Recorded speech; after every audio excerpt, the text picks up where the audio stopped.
شفاعة وهذا مطلبي يا نبي. بسم الله. السلام عليكم ورحمة الله وبركاته. الحمد لله الذي أرسل رسوله بالهدى ودين الحق ليظهره على الدين كله ولو كره المشركون ولو كره المنافقون. أشهد أن لا إله إلا الله وحده لا شريك له وأشهد أن سيدنا محمدا عبده ورسوله. أما بعد فسبحانك لا علم لنا إلا ما علمتنا إنك أنت العليم الحكيم. فيا رب اشرح لي صدري ويسر لي أمري واحلل عقدة من لساني يفقهوا قولي. وقال تعالى في كتابه العزيز الكريم وهو أصدق القائلين. أعوذ بالله من الشيطان الرجيم.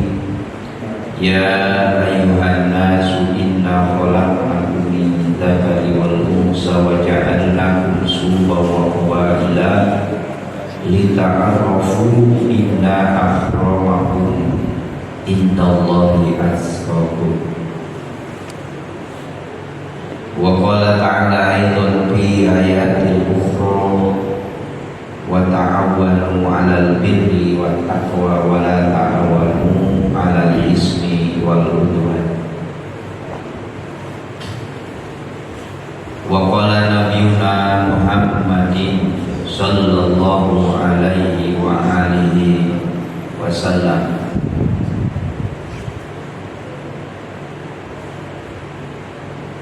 rakaatani bi imamatin khair min sab'ina rakatan bila imamah. Wa qala aidan rakaatani bi sittatin khair min sab'ina rakatin bi ghairi siwakin. Bukia hadin Nabiya sallallahu alaihi wasallam ja'a ila babil masjidi fara'a syaitan inda babihi faqala sallallahu alaihi wasallam ya iblis ma tas'alunna faqala syaitan uridu an adkhulal masjid wal ufsida salat hadzal musalli walakin akhafu min hadzal rajuli naim. Qala alaihi salatu wassalam ya iblis lima lam takhaf minnal musalli wa huwa fi ibadah wal munazah ma'a rabbih wa takhafu minan na'im wa huwa bil ghaflah. Qala syaitan al musalli jahilun wa ifsaduhu alu walakin na'imu alimun. Ija abwaitul musalli wa afsadatu salatahu akhafu min yaqzatihi wa islahihi azala. Qala alaihi salatu wassalam naumul alima khairu min ibadatil jahil. Hadratil mukarramun, para alim, para ulama, para masyayikh, khusus guru-guru kita yang ada di lingkungan An-Nur, dan juga para sepuh ini sepuh yang disepuhkan khusus pengurus DKM Masjid An-Nur dan rengrengan serta seluruh jamaah yang pagi hari ini selesai kita melaksanakan rangkaian ibadah subuh dari mulai tahajud, witir, qobliyah subuh, juga aurat atau wirid yang kita baca disertai dengan doa. Tentunya mudah-mudahan seluruh rangkaian ibadah hari ini, baik yang wajib maupun yang sunnah, semuanya senantiasa dicatat sebagai amal kebaikan yang diterima oleh Allah Subhanahu wa Ta'ala. Puji syukur kita panjatkan kehadirat Allah atas rangkaian dan izin nikmat yang begitu luas dan banyak yang Allah anugerahkan kepada kita, sehingga saking banyaknya kita tidak bisa menghitung karunia tersebut. Dan alhamdulillahnya kita pagi hari ini bisa mensyukuri nikmat-nikmat tersebut dengan jalan melaksanakan kewajiban, baik sholat subuh berjamaah dan juga selesai sholat subuh kita sama-sama duduk untuk sama-sama melaksanakan satu kegiatan rutin dan sekaligus kewajiban. Rutin karena sudah kita tentukan setiap minggu pagi dengan guru yang berbeda dan bahasan yang tidak sama tentunya, akan tetapi semuanya berkaitan dengan ubudiyah dan muamalah, sehingga mudah-mudahan ini akan menjadi tambahan pembendaharaan ilmu yang kita pahami, sehingga bertambahnya ilmu lebih memperkokoh iman kita.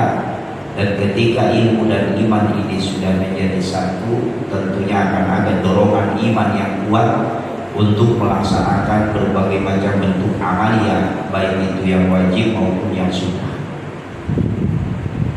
Sehingga amal-amal inilah yang kita harapkan yang akan menjadikan asbab Allah menurunkan karunia dan rahmatnya kepada kita, baik sekarang selama hidup di muka bumi yang sekilas ini, terlebih-lebih hidup di alam keabadian, yaitu alam akhirat yang akan mulai kita masuki. Terminal pertamanya adalah alam kematian atau alam barzah. Disitulah manusia akan merasakan bagaimana manfaat dan faedahnya daripada amal yang dilakukan. Cuma masalahnya kita tidak tahu amal yang mana yang akan menghantarkan Allah ridha kepada kita. Apakah amal yang banyak, apa amal yang sedikit? Ya, kita tidak tahu. Sering diangkat ke permukaan oleh mubalik para kiai guru-guru bahwasanya seorang ulama besar namanya Imam Ghazali, ya, beliau pengarang ratusan kitab. Beliau tertalan bukan ratusan tapi ribuan hadis dengan sanadnya, ya, sehingga beliau kalau seandainya hidupnya tidak setelah 300 tahun wafatnya Nabi, beliau juga bisa diangkat sebagai mujtahid mutlak. Akan tetapi karena ada peraturan bahwa imam-imam yang diangkat sebagai imam mujtahid mutlak adalah hidupnya yang setelah wafatnya Nabi, ya, 300 tahun setelah wafatnya Nabi. Setelah 300 wafatnya Nabi, 300 tahun ke sana atau ke sini, sudah sepintar apapun, secerdas apapun orang tersebut, maka tidak bisa diangkat sebagai imam mujtahid. Imam Ghazali ini diceritakan dalam tariknya ketika beliau wafat, mau dimasukkan surga, ditanya oleh orang soleh, apa yang menyebabkan kau masuk surga? Ya Imam Ghazali, kata Imam Ghazali, dari ilmu saya tidak, dari sholat saya tidak juga. Lalu beliau bertanya, dari mana? Dari amal apa yang menyebabkan aku masuk surga?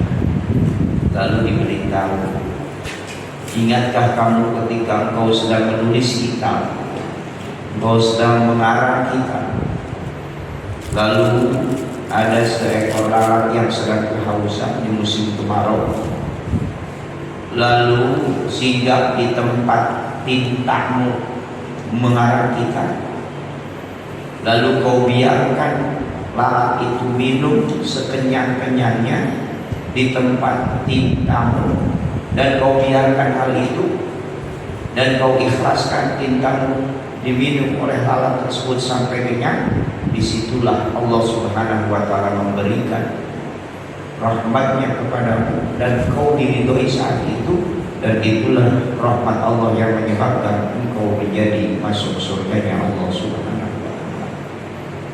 Sekali berimam Ghazali saja ternyata bukan dari amal yang beliau kesehariannya lakukan setiap hari. Kita pun makanya dalam hidup ini mesti banyak-banyak beramal. Nah, kalau kita banyak beramal ketika wafat, dengan amal baik kita, orang akan mengenang semua kebaikan kita, ya, dan akan dikenang juga oleh keluarga kita, bahkan mungkin menjadi kebanggaan bagi keluarga-keluarga kita. Ya, bukan wafat tidak boleh meninggalkan harta.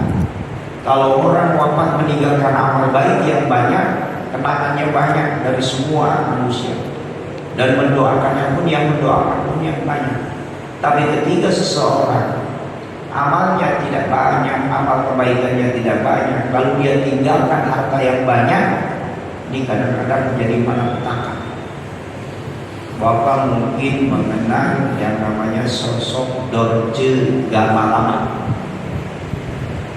Beliau adalah seorang artis tersohor, hartanya banyak, tidak punya keturunan, lalu dia mengadopsi atau mengangkat anak, ya.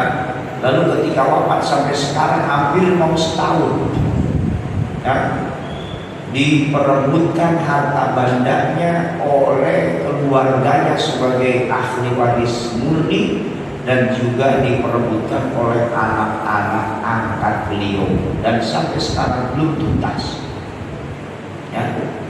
Nah, ini yang kita harapkan. Bukan tidak boleh meninggalkan harta benda, silahkan saja. Tapi ketika kita masih hidup, kalau bisa daripada kita wariskan, mending kita hibahkan. Ya. Terbukti keturunan yang ketika mereka dibagi secara hukum waris tidak sedikit, ya, menjadi pertentangan antara anak perempuan dengan anak laki-laki. Belum kering kuburan kita, makam kita, mereka sudah berebut sertifikat tanah, BPKB mobil, ya, surat kontrakan, dan seterusnya. Karena ketika kita hanya meninggalkan harta yang banyak, beda dengan meninggalkan, yaitu amal soleh yang banyak. Kita juga tidak tahu amal mana. Apa mungkin Allah ridho kepada kita karena kita istiqomah setiap pada sholat subuh itu aurat dan doa? Bisa jadi. Atau mungkin Allah ridho kepada kita dan dengan infak kita setiap mau masuk masjid sebelum subuh kita selalu membiasakan sholat subuh. Bisa jadi. Atau mungkin karena rutinitas kita setiap minggu pagi di tengah-tengah kesibukan dan hawa nafsu yang begitu kuat untuk mendorong kita lebih baik pulang ke rumah tidur sampai jam berapapun tidak ada yang mengganggu karena ini hari Minggu, tapi kita lawan hal tersebut. Kapan lagi saya untuk menyediakan bekal akhirat? Seminggu sekali doang ketika saya libur mencari harta benda, libur, ya, mencari dunia, sementara kita luangkan waktu bercengkrama dengan Allah Subhanahu wa Ta'ala, bertakarub dengan jalan melaksanakan aurat, mendekatkan diri dengan baca Al-Quran, mendekatkan diri dengan duduk di majlis taklim, dan lain sebagainya. Kita tidak tahu. Orang yang berharap tentunya banyak amaliyah yang dilakukan terlebih. Ma yarju min qaulin ila ladaihi raqibun atidun, kata Allah. Tidak semata-mata orang melakukan sesuatu amal, ya, pekerjaan atau ucapan, apapun bentuk pekerjaan itu, apa yang berbuat baik, apa ucapan baik, atau perbuatan buruk atau ucapan buruk, ila ladaihi raqibun atidun, kecuali di samping kiri dan kanannya tidak terlepas dari dua pengawasan malaikat. Raqib, tukang mencatat setiap amal perbuatan atau ucapan yang baik-baik, dan malaikat atid yang selalu standby, tidak pernah akan tidur, tidak pernah akan keliru, akan mencatat setiap amalia, perbuatan baik, perbuatan jelek, dan ucapan-ucapan yang jelek tidak terlepas dari catatan. dua malaikat itu, dan semua orang itu pasti. Maka pagi hari ini sudah banyak sebetulnya yang kita lakukan ya, dari amalia yang kita laksanakan. Tapi kalau kita introspeksi diri, lebih banyak lagi dosa yang kita lakukan. Jangankan dalam seminggu, dalam satu hari ya. Makanya dikatakan orang yang dalam satu hari dosanya masih bisa dihitung, ini orang hebat ya. Orang yang mulia di sisi Allah, orang yang setiap hari dosanya masih bisa dihitung dengan jari ya. Ini orang yang hebat menurut pandangan Allah Subhanahu wa Ta'ala. Nah, kita jangankan satu hari, satu tahun, satu minggu, satu bulan, satu jam saja kita tidak bisa menghitung dosa kita berapa yang kita lakukan, kesalahan kita kepada manusia, ya, kepada keluarga, kepada Allah Subhanahu wa Ta'ala. Makanya jangan menetap dalam kebodohan. Makanya dalam ta'lim dijelaskan tujuan tolong ilmu itu 4. Yang pertama, semata-mata duduk kita di tempat ini adalah untuk meraih ridhonya Allah Subhanahu wa Ta'ala, karena ngaji adalah merupakan kewajiban. Makanya kita sadar betul ini kewajiban. Kalau kita tidak laksanakan berarti dosa. Kalau kita laksanakan pun harapan kita bukan untuk menghindari dosa, tapi mudah-mudahan menjadi asbab Allah ridho kepada kita.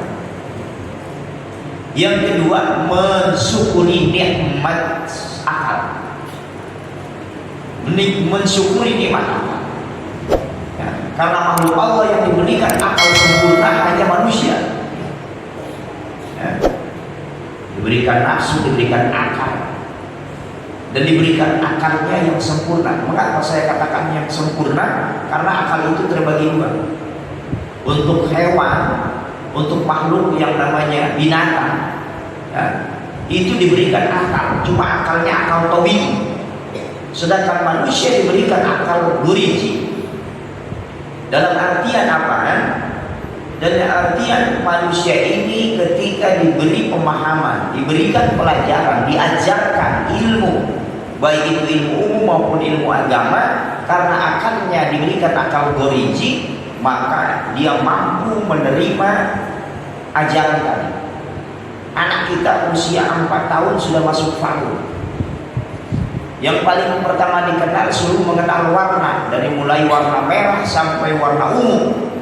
Akhirnya mereka tahu ini warna kuning, ini warna hijau, ini warna biru, ini warna putih, ini warna merah ya.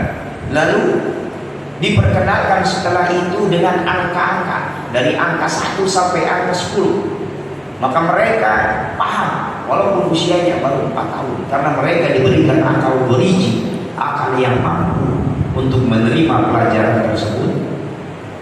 Belajar ngomong, dari mulai mengucapkan papa, mama, kakak, tante dan seterusnya. Akhirnya anak kita mampu bukan hanya sekedar mengucapkan, tapi dia mengerti siapa papa, siapa mama, siapa kakak, siapa tante, siapa om, dan seterusnya, karena dia diberikan akal guriji. Sementara makhluk yang lain seperti binatang, mereka pun diberitahu mana makanan yang enak, mana makanan yang tidak enak. Seperti kambing makan rumput, yang paling senang kambing makan rumput yang hijau. Tapi tidak semua yang hijau kan bisa dimakan, walaupun jenisnya kasih rumput. Contoh, kita ngambil rumput, kalau bahasa orang sini rumput papaitan, kita kasih ke kambing sehijau apapun, sebagus apapun itu rumput, pasti sampai kering tidak pernah akan dimakan. Walaupun rumput tadi hijau, dan ternyata hewan mengenal rumput yang enak dan tidak enak itu tidak dikunyah, melainkan hanya sekedar dicium, sudah ketahuan ini rumput yang ada ya. Dia tidak pernah tahu dan tidak pernah tahu namanya rumput apa ini. Tapi ketika dia cium baunya beda, pasti ini gak enak. Makanya gak dia makan. Karena dia tahu yang membahayakan kepada perutnya, membahayakan kepada badannya. Berarti kan secara Logika kita, dia punya akal. Ketika kambing mau kawin, kambing jantan pasti nyari kambing betina. Tidak ada kambing jantan kawin sama jantan. Tidak ada ayam betina kawin sama ayam betina. Makanya ayam lebih tahu daripada manusia sebetulnya. Dan sekarang manusia banyak yang laki-laki pengen disahkan secara legal oleh pemerintah, pengen nikah, bisa dibolehkan kawin laki-laki sama laki-laki, perempuan sama perempuan. Jadi mereka banyak ini sedang berusaha terus-menerus menekan pemerintah agar dilegalkan di Indonesia. Nauzubillah. Ayam aja tahu mana lawan jenisnya, berarti kan dia juga menginginkan satu keinginan, satu kenikmatan, dan dia tahu. Makanya contoh nih, monyet dia berikan akal tauhid, sedangkan kita Haji Jamil diberikan akal goriji. Lalu kita sodorkan monyet dua benda. Yang pertama pisang satu sisir, terus yang kedua kasih emas murni 1 ons. 1 ons ini kalau dibilang 1 ons kecil ya, kayaknya sedikit banget, padahal 100 gram loh. 1 gramnya 800.000, kalikan 100 lumayan, 80 juta. Nih, dikasih tuan monyet, kuningnya sama, cuma beda besarnya doang beda.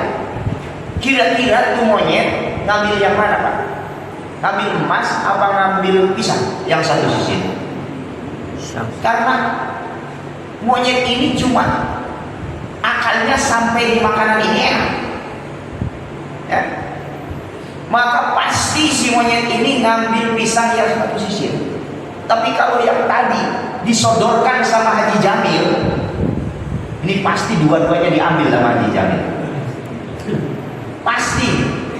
Kenapa? Karena tahu emas yang 1 ons ini kalau dijual harganya bisa beli pisang 1 truk.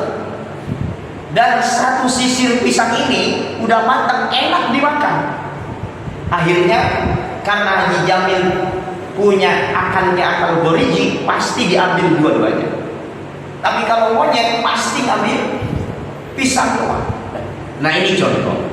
Makanya dari akal goriji inilah manusia akan menjadi mulia karena menerima ilmu, dan ilmu yang paling hebat adalah ilmu keimanan. Ya, makanya dikatakan tadi dalam Al-Quran, Inna akramakum indallahi atqakum. Dari kemuliaan manusia ini bukan dihitung dari postur tubuhnya yang bobotnya besar dan juga kedudukannya tinggi, kekayaannya banyak, ganteng orangnya. Inna akramakum indallahi atqakum. Jadi di antara kalian orang yang paling mulia adalah orang yang paling taat kepada Allah. Ketaatannya yang menjadi ukuran mulia dan tidak mulianya seseorang hamba di mata Allah Subhanahu wa taala. Dan mulia tidaknya seseorang, takwa tidaknya seseorang akan dihantarkan oleh iman, ilmu, dan amal. Dan iman, ilmu, dan amal ini tidak akan pernah tercapai tanpa adanya akal yang diberikan oleh tadi, menerima semua pelajaran tadi ya. Makanya kita syukuri pagi hari ini kita diberikan akal yang sempurna. Ini kalau orang sudah akalnya nggak sempurna, kadang-kadang lebih hina dari monyet, seperti halnya orang gila. Padahal sama orang juga ya. Kenapa? Cuma akalnya doang terganggu bisa jadi hina seperti itu. Ya Allah ya Rabbal Alamin. Ya. Yang ketiga, di samping kita niat untuk meraih ridho Allah ya, yang kedua mensyukuri nikmat akal. Yang ketiga ingin menghilangkan kebodohan diri. Kenapa? Karena orang bodoh itu rugi. Dalam satu hikayat dijelaskan Majalisul Abrar, Bukiya anna Nabi sallallahu alaihi wasallam ja'a ila babil masjid. Rasulullah pada suatu saat beliau datang ke pintu masjid. Di pintu masjid Paro'an asyaitan, beliau Rasulullah melihat setan inda babihi, di pintu masjid ada setan. Rasul mau masuk masjid, di lawang pintu ada iblis, ada setan. Faqala ya iblis, ditanya tuh setan, ya setan, ma tasna'uhunna, ya. Apa yang kau lakukan nongkrong di lawang pintu masjid? Harusnya kan jamaah An-Nur yang dengar ajan datang ke masjid. Kau ini di masjid, setan yang nongkrong. Faqala asyaitan, maka setan menjawab, uridu adkhulal masjid. Saya bermaksud untuk masuk ke masjid ini wa ufsida sholat, untuk merusak orang-orang yang mau melaksanakan sholat dan sedang sholat. Hajal musolli, orang yang sedang sholat, saya datang ke masjid bukan mau sholat, tapi saya akan mengganggu orang sholat. Walakin akhafu min hajar rajul naim. Kenapa kau tidak masuk? Karena ada nih orang yang lagi tidur di masjid. Nah, kata Rasulullah, aneh. Tadi katanya mau masuk masjid, mau menggoda orang yang sholat, tapi mentok di pintu masjid, alasannya karena ada orang yang lagi tidur. Ya, orang mau sholat mau digoda, tapi orang tidur dia takut. Qala alaihi salatu wassalam, lalu Rasulullah bertanya, ya iblis, lima lam takhaf minal musolli wa huwa fil ibadati wal munajah ma'a rabbih wa tahaqqu minan naim. Kalau bahasa kita na iblis, kenapa engkau takut? Ya iblis, lima lam takhaf minal musolli, kenapa engkau tidak takut kepada orang yang lagi sholat, malah lebih takut sama orang yang lagi tidur? Wa huwa fil ibadati wal munajah, sedangkan orang yang sholat sedang beribadah dan munajat kepada Allah ma'a rabbih. Wa tahaqqu minan naim, dan kamu lebih takut sama orang yang tidur. Wa huwa fi ghaflatin, sedangkan orang yang tidur kan sedang melakukan satu kegoblahan, sesuatu yang tidak ada manfaat dan faedah.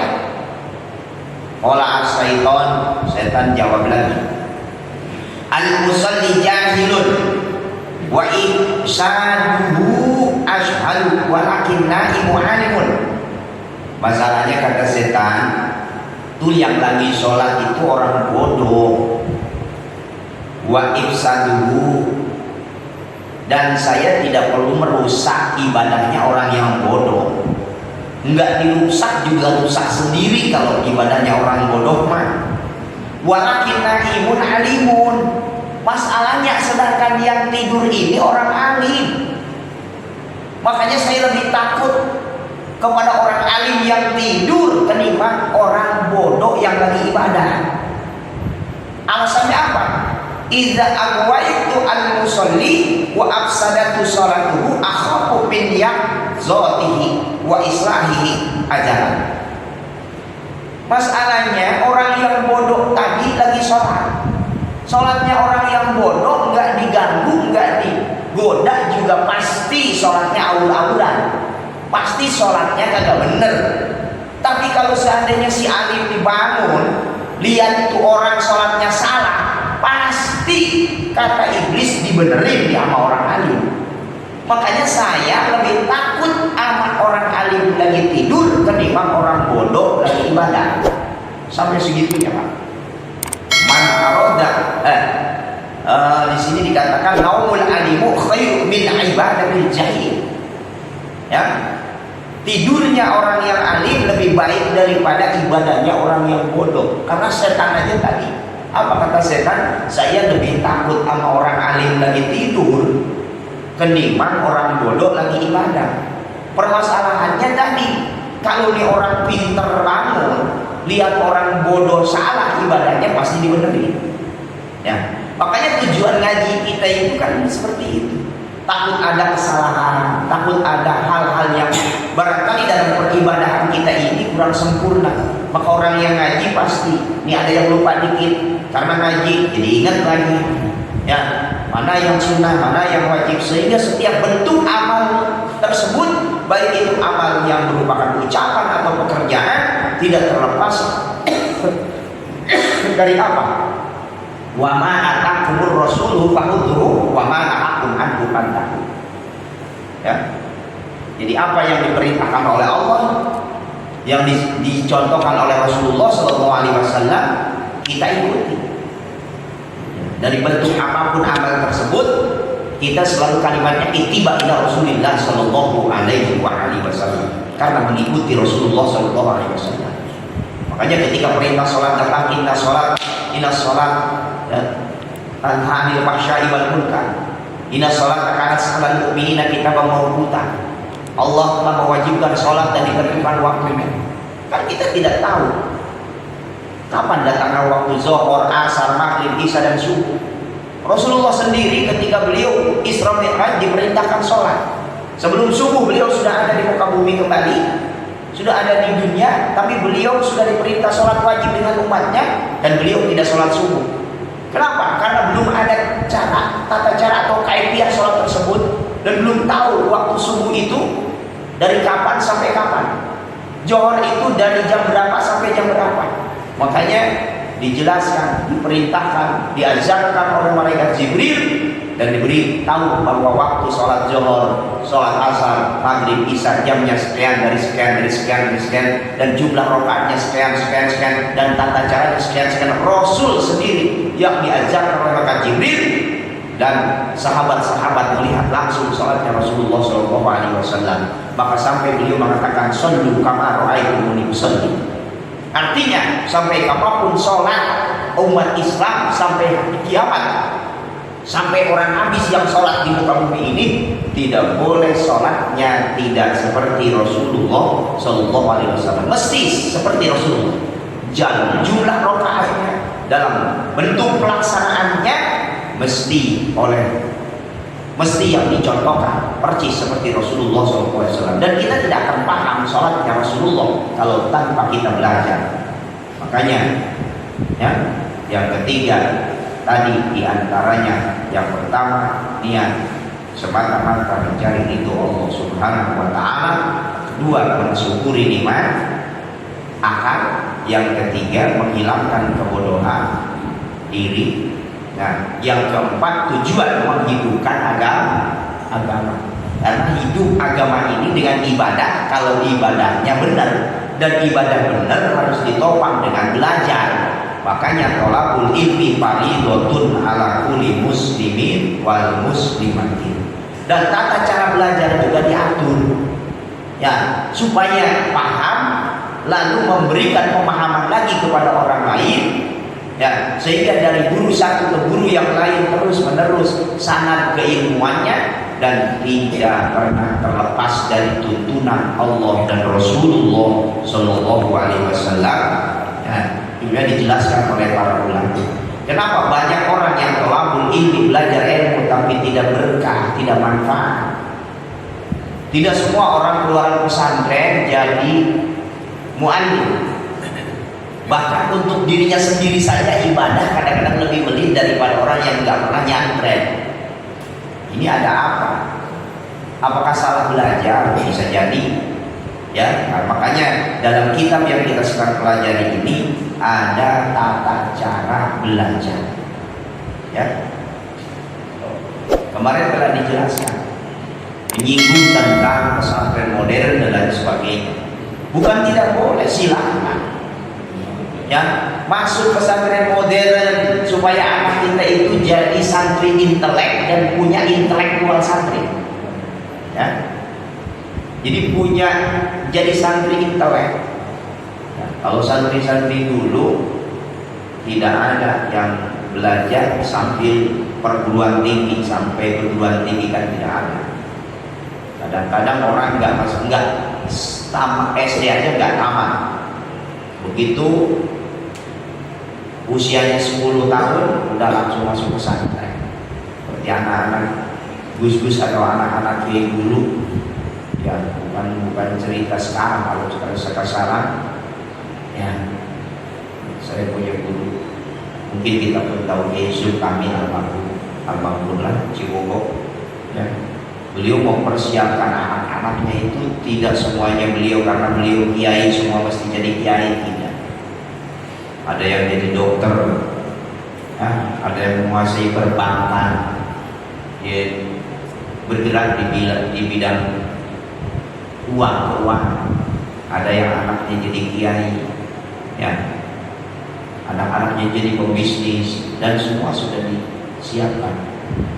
Dia punya sekolah, nanti siapa yang akan mengelola sekolah, siapa nanti yang akan mengelola pesantren. Makanya sarjananya ada sarjana kedokteran, ada sarjana pendidikan, ada yang lulusan Cipulan pesantren, ya, dan seterusnya. Dan sekarang ketika beliau sudah wafat, walaupun tidak meninggalkan harta banyak, akan tetapi anak-anaknya semua sudah masing-masing punya posisi, jadi tidak berebut posisi. Kalau seandainya semua jadi kiai, santrinya satu nanti direbutin anaknya, ini pengen jadi pemimpin, ini jadi pemimpin, tidak. Kan sekarang ini subhanallah, ada yang buka travel haji umroh jadi KBIH, ya, ada yang kedokteran dan seterusnya. Dan ternyata semuanya saling terkait, saling membantu. Dan sekarang ini bisa dirasakan oleh masyarakat banyak. Itu yang disebut khairun nas anfa'uhum linnas. Kita lanjut, ya, seperti biasa 15 menit membaca kitabnya. Fa in lam yakun ibnu aliman yakunu hafizu aliman. Ini menceritakan guru kita Syekhul Imam Sa'iduddin As-Sayraji mengatakan, guru-guru kami berkata, bagi orang-orang yang ingin putranya alim, hendaklah memperhatikan para pengembara dari golongan ahli fikih dengan memuliakan, mengagungkan, dan memberikan sesuatu kepada mereka walaupun cuma sedikit. Tradisi-tradisi orang dulu kalau pesantren, ya, nitipin anak langsung sama kiai, ijab qabul, ya, ijab qabul. Pak Kiai, saya menyerahkan anak saya, tolong luruskan akidahnya, luruskan akhlaknya, ya, luruskan ilmu fikihnya, ya. Kata Kiai, qabil tuh saya terima.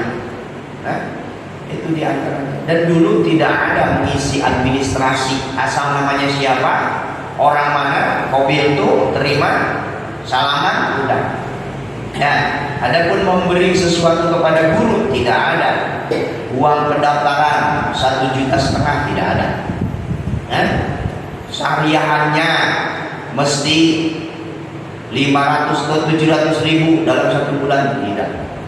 Sudah qabil tuh, ya, wajib membawa beras sendiri, wajib masak sendiri, ya, agar hidupnya mandiri.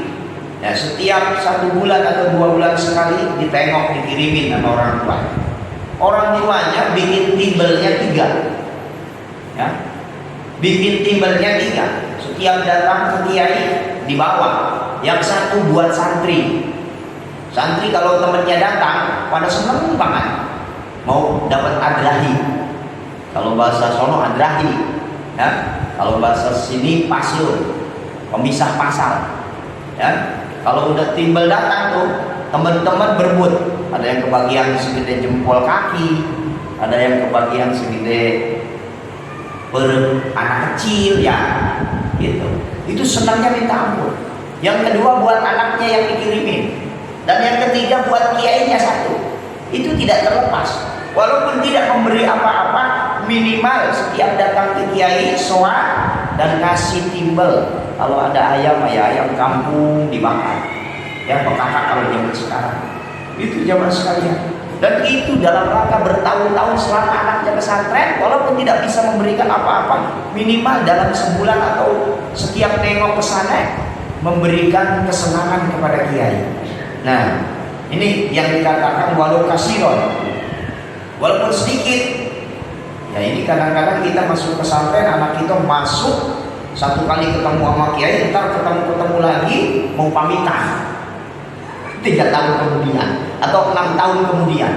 Dan nah, ini dikatakan, kalau anak-anak mereka tidak menjadi seorang yang ahli ilmu, seandainya anak kita pesantren lama kok tapi gak jadi kiai, ya, gak jadi mualim, ya. Nah, maka dikatakan ini seorang ahli ilmu, setidaknya nanti cucu-cucu mereka yang kelak akan menjadi seorang ahli. Ya. Dan ini bisa terjadi. Ya.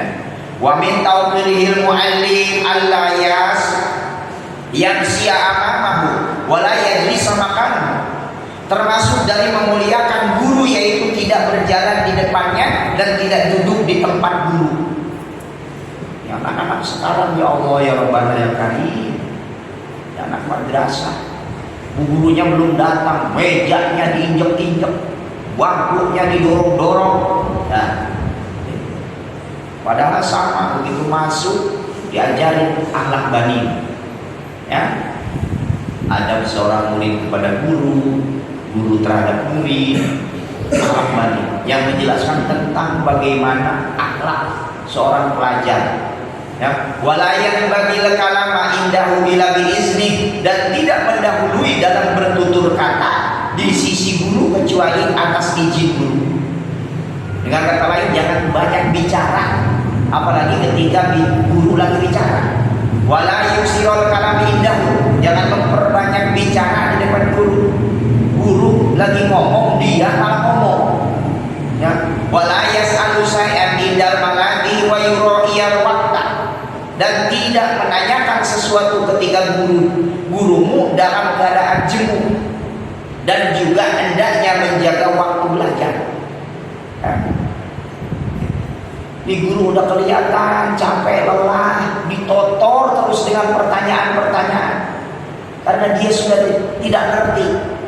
Saking beletnya tuh belajar. Harusnya dia, guru itu kan biasa suka nanya, ngerti anak-anak? Siapa yang nggak ngerti ngacung? Nah, berarti ada perintah tuh. Di situ baru murid itu bertanya, nggak ngerti bu guru? Ya, di masalah pembatalan wudhu nih, Bu Ustaznya, Pak Ustaz, nah, dan seterusnya dan seterusnya. Itu kelihatannya ini guru udah lelah betul, tapi terus saja, guru boleh nggak saya nanya? Boleh nggak saya nanya? Ya. Wa yusru sa'in indal manatihi wa yura'iyal waqta, dan mesti tahu waktu. Ya. Konsisten dengan waktu. Seperti di FKDKM ngaji jam 10 time selesai. Mau ngaji satu kitab, dua ustaz, satu ustaz, pokoknya jam 10 tutup. Konsisten. Nah, hanya kita di pondok pun demikian. Pada zuhur jam 1 mulai ngaji sampai jam 2:30, udah. Pokoknya pun datang belum guru masuk majelis. Di majelis ada yang menghafal, ada yang tidur-tiduran, ada sambil menunggu. Ya.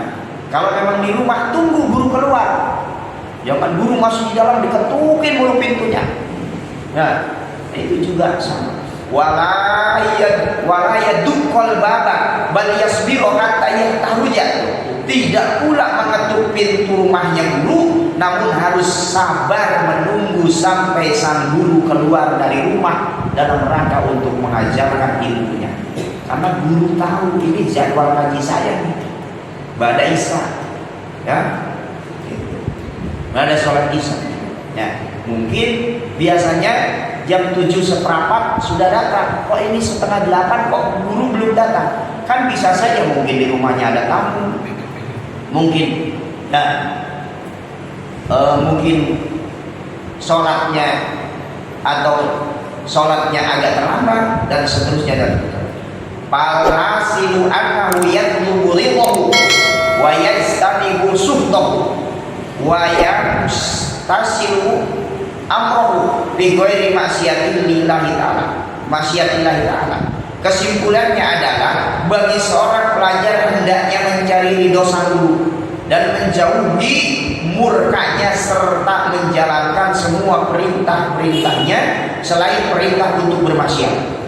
Tapi kalau perintahnya untuk bermaksiat, sama, wajib seorang murid tidak mengikuti perintah gurunya kalau buat maksiat.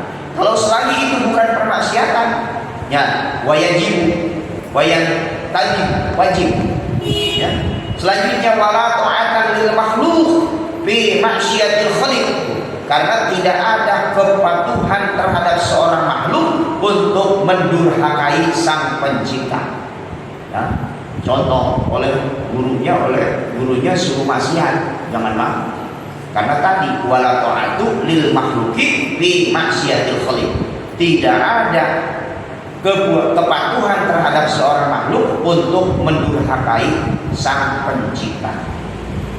Wa min tawqirihi tawqiru auladihi wa may yata'alluqu bih. Termasuk dari menghormati guru supaya ilmu manfaat adalah menghormati putra putri dan keturunannya, saudara-saudaranya dari guru kita. Dan semua orang yang ada hubungannya dengan sang guru ini diperintah. Wa kana ustadzna Syekhul Islam Syekh Burhanuddin As-Sohibil Hidayah.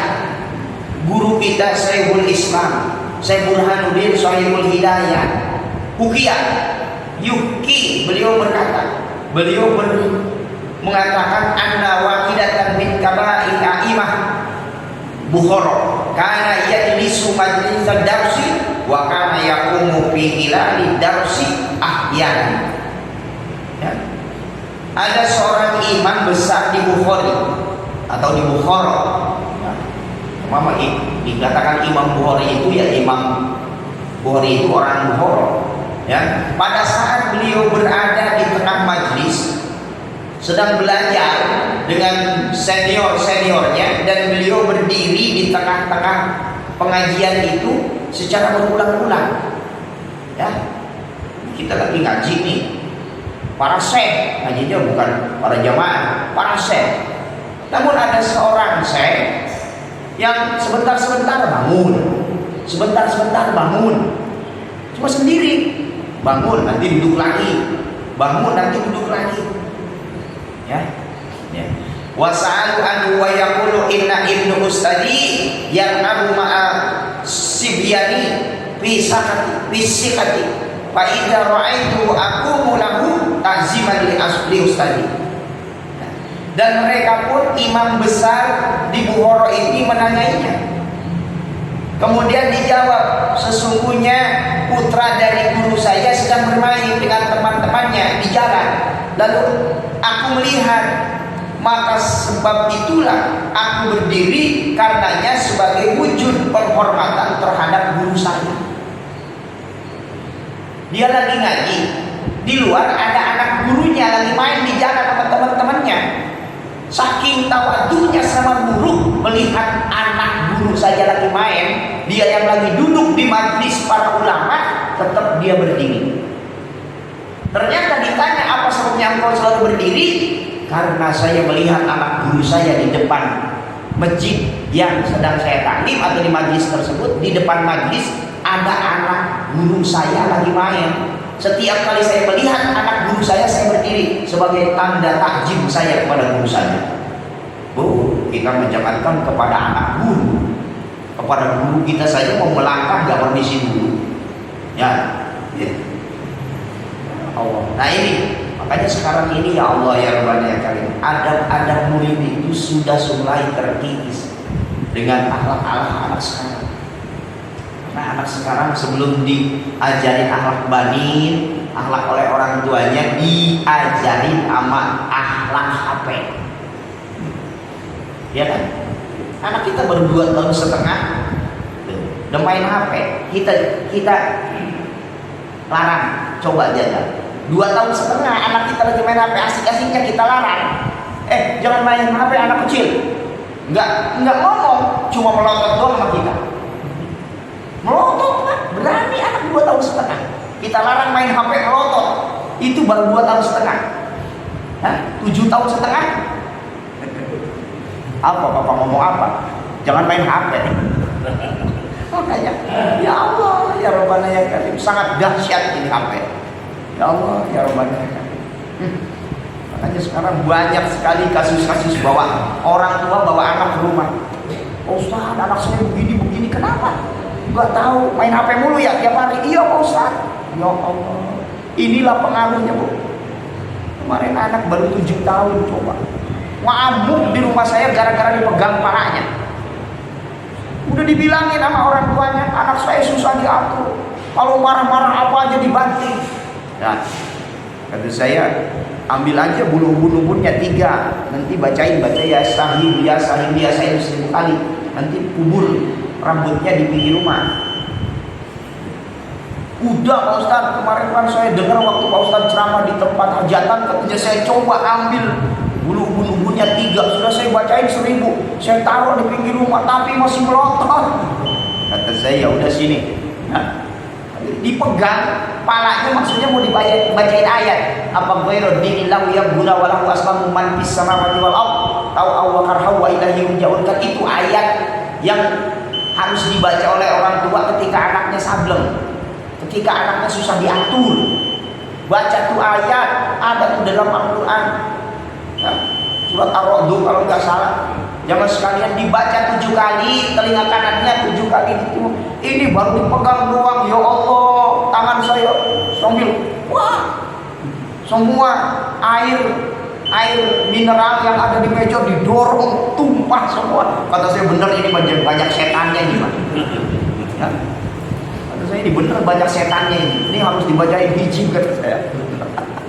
Saya pegang, tanya Allahumma sukit samla wa farid jam'a wa qaliba jalahum. Kayak orang mau perang aja udah. Dibacain hijibnya nggak tanggung-tanggung, hijib satir. Biar setannya kabur maksudnya. Ya Allah ya Rabbana ya Karim, kata saya, ini bocah. Ini sekarang akhlak HP sekarang yang tanpa diajarin udah pada pinter anak kita. Ya Allah ya Rabbana ya Karim. Awal-awalnya gitu, anak nangis dikasih HP ke mamanya tuh, karena mamanya mau nyetrika, karena mamanya mau nyuci, ya, karena mamanya mau masak. Nah, ujung-ujungnya ketergantungan. Al-Qadi Al-Imam Fakhruddin, ya.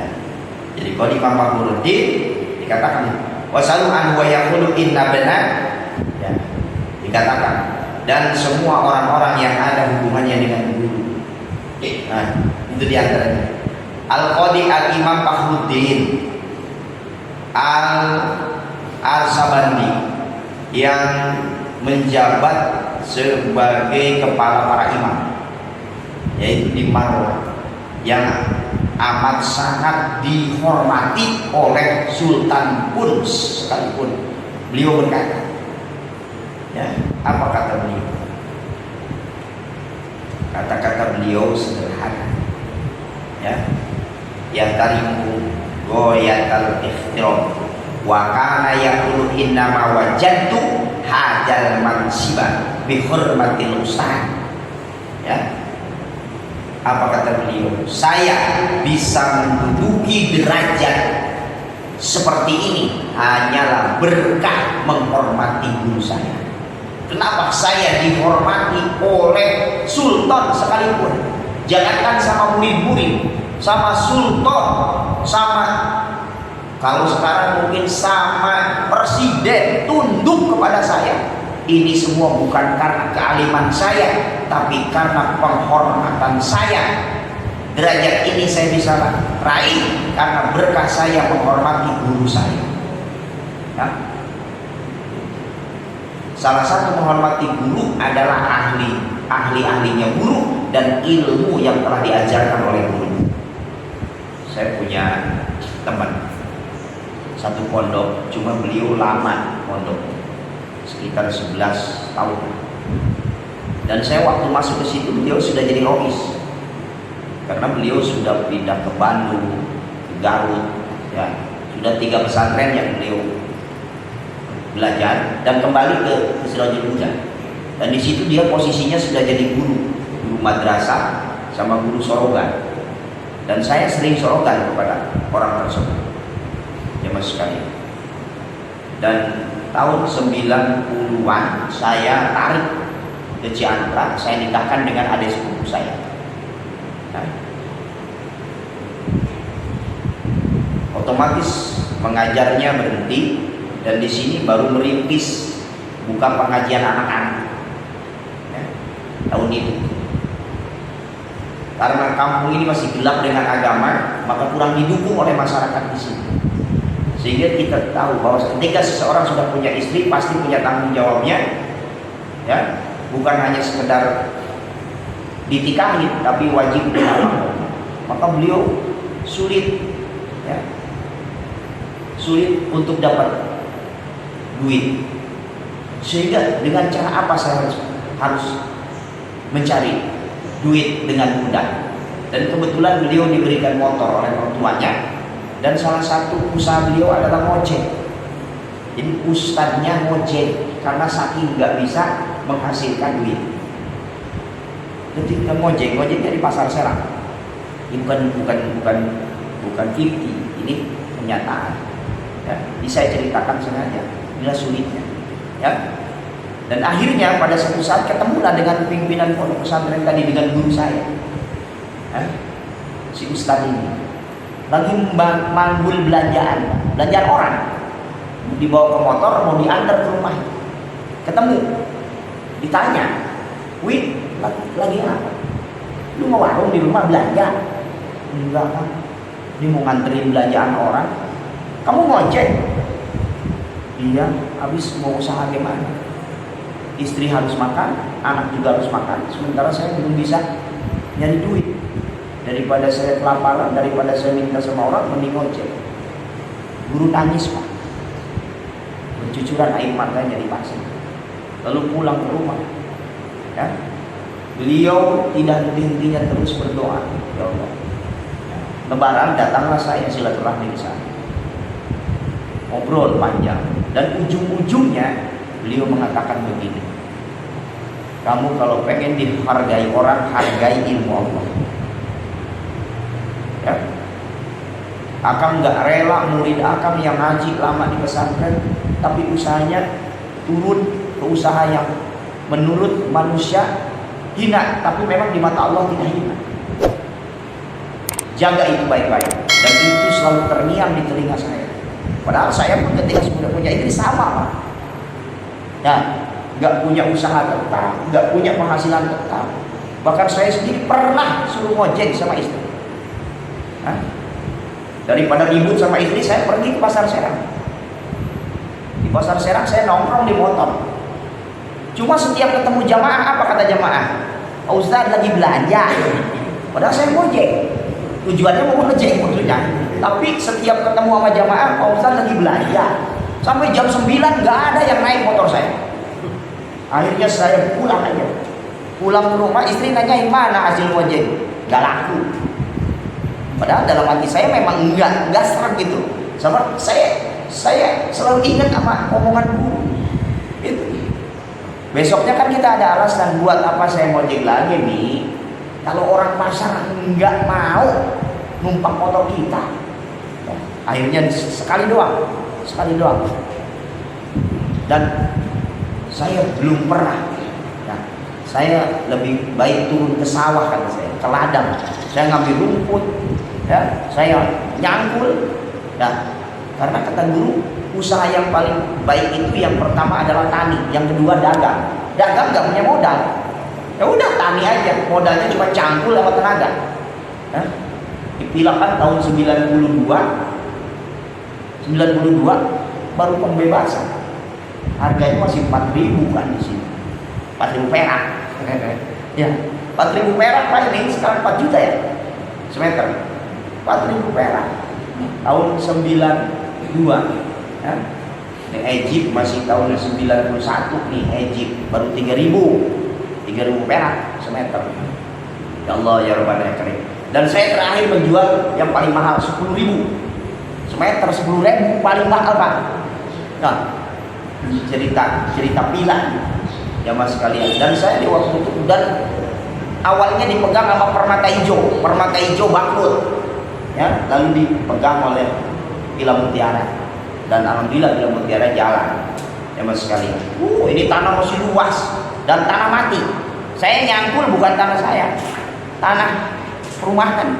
Tapi memang waktu itu krisis moneter. Ya, tahun 97 kan, krisis moneter. Waktu Presiden Soeharto lengser dan gonjang-ganjing Indonesia, dan disitulah ada dari pemerintah, silahkan garap. Ya, lahan-lahan yang tidur tanamin singkong, jagung, apa aja maunya. Jadi dibebaskan oleh pemerintah, apapun bentuk itu tanah, dan tanah siapapun selagi nganggur manfaatkan. Karena takut waktu itu Indonesia takut kelaparan, ya. Dan di situ saya mulai, ya, kata saya udah dah. Yang penting bisa makan, gak minta sama orang. Ya, ya Allah ya Rabbana ya Karim. Makanya dikatakan Dan salah satu mungkin yang menghantarkan Al-Fakir bisa dikenal sama masyarakat, utama sama jamaah, dan mulai tadi karena Al-Fakir lah salah satu pelopor silaturahmi kepada guru itu. Setahun sekali, nggak pernah lewat setiap malam takbir. Ya, setiap malam takbir saya tidak ada di rumah, pasti ke rumah guru. Ya, setiap bulan Maulid pasti ke rumah guru. Ya, minimal dalam 1 tahun itu 3 kali menghampiri guru, walaupun tidak membawa apa-apa, minimal guru itu merasa diakui saya punya murid, dan saya pun selalu didoakan oleh guru. Dan alhamdulillah. Ya, nah itu seorang sengaja mengatakan demikian. Innama wajadtu hajal man siba bi hurmatil ustaz. Jadi seorang syekh saja beliau mengatakan saya bisa disegani oleh seluruh orang dan dihargai oleh presiden, ya, oleh raja karena hormat saya kepada guru saya. Maka tawadu seorang murid kepada gurunya, ya, bukan wajib, tapi harus ketika itu kita pengen dimuliakan oleh Allah Subhanahu wa taala. Fa inni kuntu akhudtu ustadi wallahu a'lam bishawab. Itu saja untuk pertemuan hari ini. Nanti kita lanjut kembali di bulan yang akan datang. Mudah-mudahan Allah panjangkan usia kita, Allah berikan kesehatan yang sempurna dan panjang umur serta tetap taat ibadah kepada Allah, sehingga pada saatnya kita kembali bisa melanjutkan kajian kita dalam minggu kedua di setiap bulan.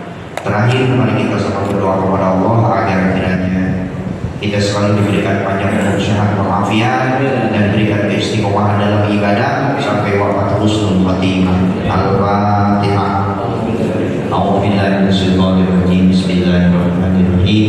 Alhamdulillahirabbil alamin. Arrahmanir rahim. Maliki yaumiddin.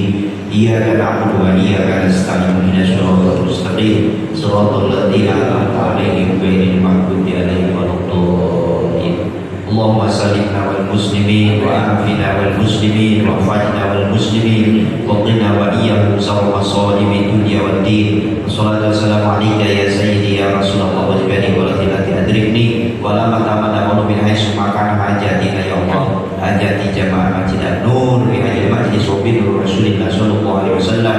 Allahumma barik lana fil mauti wa fi ma ba'dal maut. Allahumma anfa'na al-wala wal bala wal waba wal fahsya wal munkar wal baghy wal suyub wal muhtalibatan wa sadaid wal mihan ma zahara min wa ma batan min baladina khassa wa min buldani muslimina amma innaka ala kulli syai'in qadir. Allahumma sallim wa sallim dinana wa sallim islamana wa sallim tauhidana wa sallim ma'rifatina wa sallim aqidatana aqidat ahlus sunnah wal jamaah. Allahumma arzuqhumul barakah ya Allah fi rizqi wal umri wal afiyati wa salatu husnil khatimah wal istiqamati wa sallallahu ala sayyidina Muhammad wa ala alihi ajma'in. Subhana rabbika rabbil izzati amma yasifun wa salamun alal mursalin walhamdulillahi rabbil alamin. Wallahu muwaffiq ila aqwamit thariq. Assalamualaikum warahmatullahi wabarakatuh. Ya